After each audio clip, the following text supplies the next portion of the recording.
2 Corinthians 12. It is not expedient for me doubtless to glory. I will come to visions and revelations of the Lord. I knew a man in Christ about 14 years ago, whether in the body I cannot tell, or whether out of the body I cannot tell, God knoweth.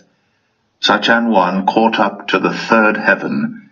And I knew such a man, whether in the body or out of the body I cannot tell, God knoweth, how that he was caught up into paradise, and heard unspeakable words, which it is not lawful for a man to utter.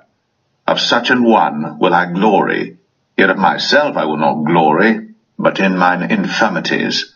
For though I would desire to glory, I shall not be a fool, for I will say the truth. But now I forbear, lest any man should think of me above that which he seeth me to be, or that he heareth of me. And lest I should be exalted above measure through the abundance of the revelations, there was given to me a thorn in the flesh, the messenger of Satan to buffet me, lest I should be exalted above measure. For this thing I besought the Lord thrice, that it might depart from me. And he said unto me, My grace is sufficient for thee, for my strength is made perfect in weakness. Most gladly, therefore, will I rather glory in my infirmities, that the power of Christ may rest upon me. Therefore I take pleasure in infirmities, in reproaches, in necessities, in persecutions, in distresses for Christ's sake. For when I am weak, then am I strong. I am become a fool in glorying. Ye have compelled me. For I ought to have been commended of you, for in nothing am I behind the very chiefest apostles, though I be nothing. Truly the signs of an apostle were wrought among you in all patience, in signs and wonders and mighty deeds.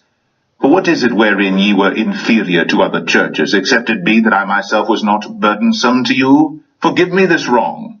Behold, the third time I am ready to come to you, and I will not be burdensome to you. For I seek not yours, but you. For the children ought not to lay up for the parents, but the parents for the children. And I will very gladly spend and be spent for you, though the more abundantly I love you, the less I be loved.